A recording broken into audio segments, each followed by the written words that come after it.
La revue de presse maintenant, avec ces tensions d'abord au sein du gouvernement Valls qui s'étalent véritablement à la une de vos journaux. Prenons tout d'abord les échos avec ce message de Macron à Hollande. Le ministre de l'économie a donné une interview au quotidien, 2 ans exactement après son arrivée à Bercy, avec cette phrase notamment qui claque: je ne renoncerai à rien.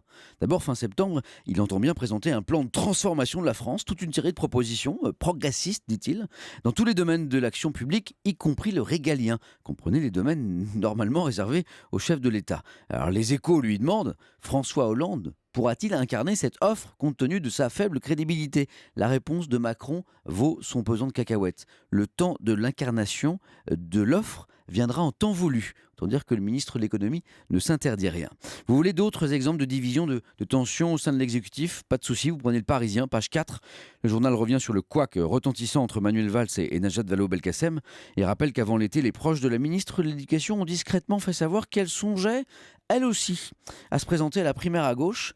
Et un proche de Hollande confie: Najat, c'est la petite souris que personne ne voit venir. Ils sont dans le mépris des femmes. Je suppose qu'ils sont les éléphants du PS.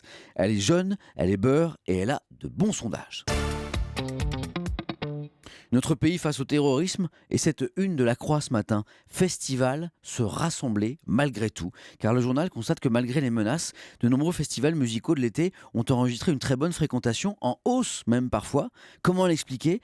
Olivier Pi, du Festival d'Avignon, affirme avoir perçu dans le public une volonté de résistance, une volonté de se retrouver aussi, ajoute le sociologue Emmanuel Etis, d'éprouver la force d'un collectif réuni. On cherche par le comportement festivalier à réenchanter un monde plus dur, dit encore Emmanuel Négrier, auteur de ce livre, Festival de musique, un monde en mutation. Et puis, intéressant dossier dans le Parisien aujourd'hui en France ce matin: l'été se prolonge en célibataire. Ce serait une nouvelle tendance. De plus en plus de vacanciers, et même s'ils sont en couple, partent en vacances en solo quelques jours pour souffler. Selon une étude, 24% des voyageurs dans le monde se sont déplacés ainsi seuls l'an dernier.